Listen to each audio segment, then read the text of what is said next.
Giant Silverback charged at the Poachers. What happened next will give you goosebumps. The air in the Virunga mist does not just sit, it breathes. It is a heavy, emerald velvet that clings to the lungs, tasting of damp moss, decaying cedar, and the sharp, metallic tang of an approaching storm. In the heart of this ancient cathedral of green, a sound shattered the silence, a sound that didn't belong to the rhythm of the jungle. It wasn't the snap of a dry twig or the territorial hoot of a distant chimpanzee. It was the rhythmic, mechanical thud of boots against the loamy earth and the oily, chemical scent of rusted steel traps. Then there was the scream. It was a sound of pure, unadulterated agony that tore through the canopy, silencing the cicadas and sending the hornbills into a frantic, black, winged retreat. At the center of a small clearing, bathed in the sickly, dappled light of a dying sun, stood Titus. He was a mountain gorilla of such immense proportions that he seemed less like an animal and more like a piece of the earth itself that had risen to defend its borders. His silver back, usually a shimmering mantle of wisdom and strength, was now a jagged landscape of tension. He wasn't fleeing, he wasn't hiding. As the three men emerged from the foliage, their faces obscured by shadows and the cruel intent of their trade, the giant did something that defied every law of nature. He didn't just charge to protect his troop, he charged with a calculated, terrifying silence, his amber eyes burning with a light that looked disturbingly like human judgment. But as he reached the lead poacher, the world froze. What happened in that fraction of a second would leave seasoned trackers weeping and rewrite everything we thought we knew about the soul of the wild. Before we journey deeper into the heart of the mist to uncover the secret behind Titus's impossible choice, I want to take a moment to welcome you to our circle of storytellers. If these stories of the profound connection between humans and the natural world touch your heart, please consider hitting that like button and subscribing to our channel. It helps us continue to give a voice to those who cannot speak for themselves. We would also love to hear from you. Where in the world are you watching from right now? And what time is it as you join us in the forest? Your presence here means the world to us and to the creatures whose stories we share. The story of Titus begins long before that fateful confrontation, in a time when the mountains were quiet and the bond between man and beast was built on the slow, patient language of presence. For years, a researcher named Andre had walked the periphery of Titus's world. Andre was a man who smelled of wood smoke and rain-washed khaki, a man who had learned that to be accepted by a king, one must first become a shadow.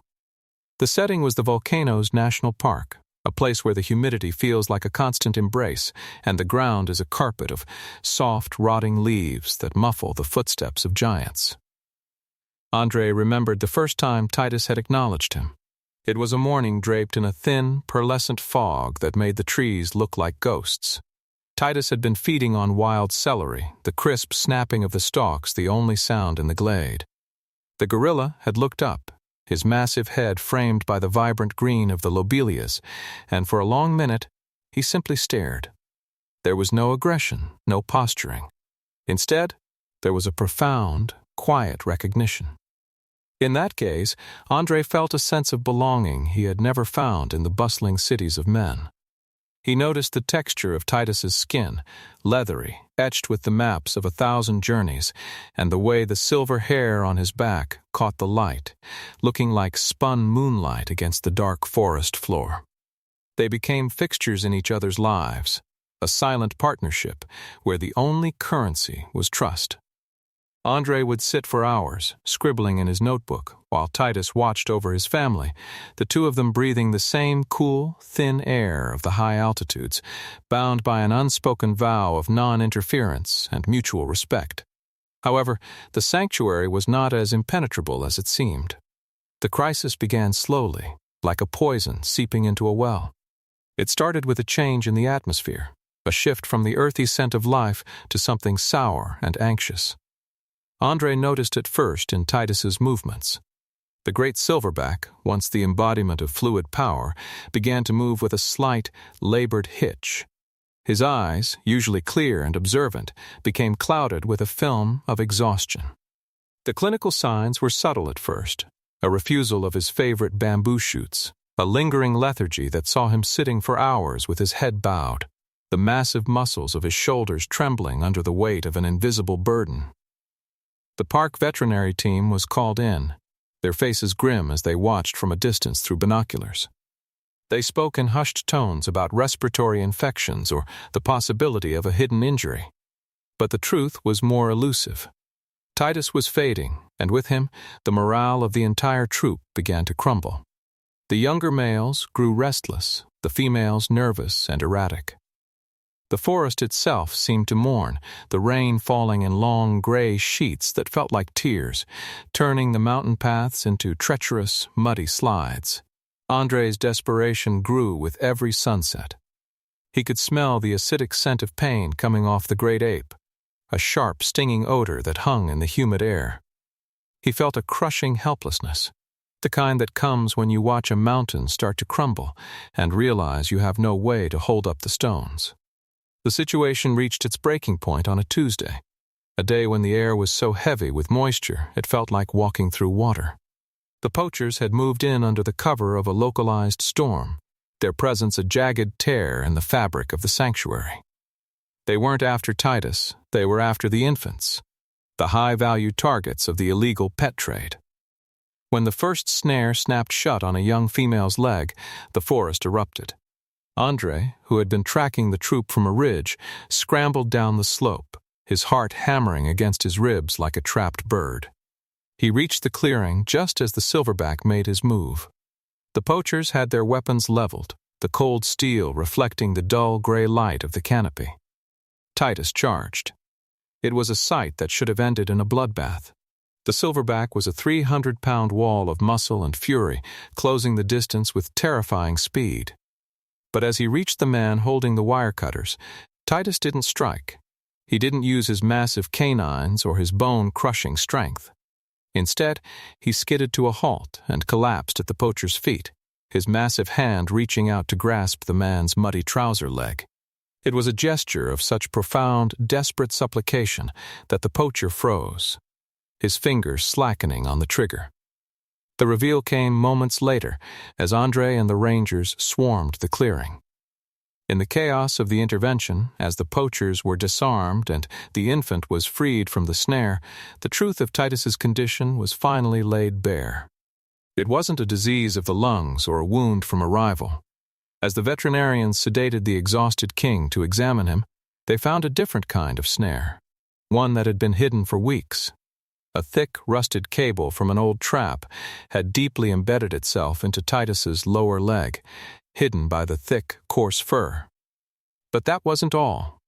The wound had become necrotic, yes, but the why behind his behavior was more complex. Titus hadn't been charging to kill.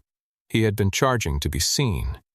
He had recognized the human tools, the metal and the wire, and in a moment of cognitive brilliance, born of sheer agony, he had approached the only creatures he knew were capable of manipulating that metal.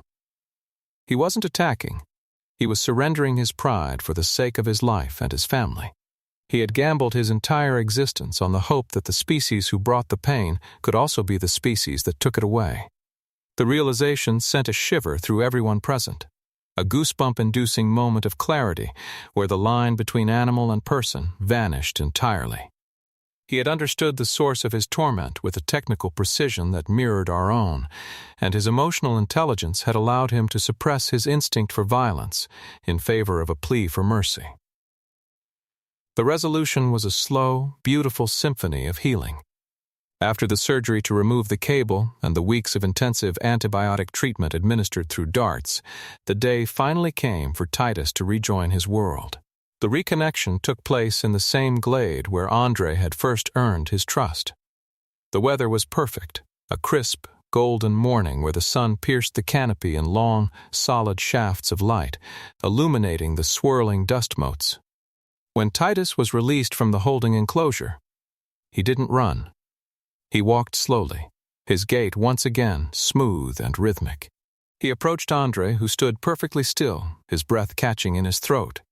The Silverback stopped just inches away.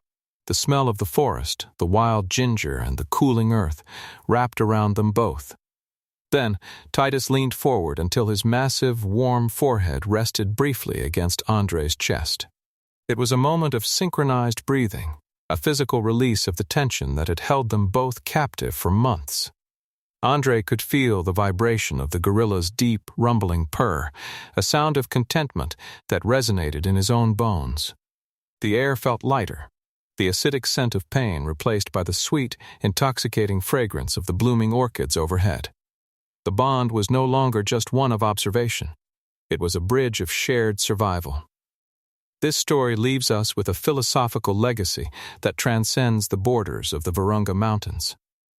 It forces us to confront the reality of animal intelligence and the depth of their emotional landscapes.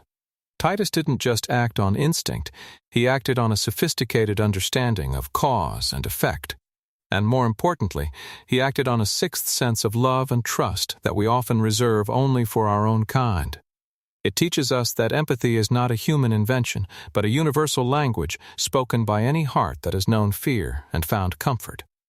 The unspoken bond between Andre and Titus serves as a testament to the fact that, when we strip away the noise of our civilizations, we are all just creatures of the earth, seeking safety, seeking connection, and looking for a hand to hold when the snares of life tighten around us. Titus's charge was not an act of war, but the ultimate act of faith, a belief that even in our most destructive moments, humanity carries the capacity for profound grace.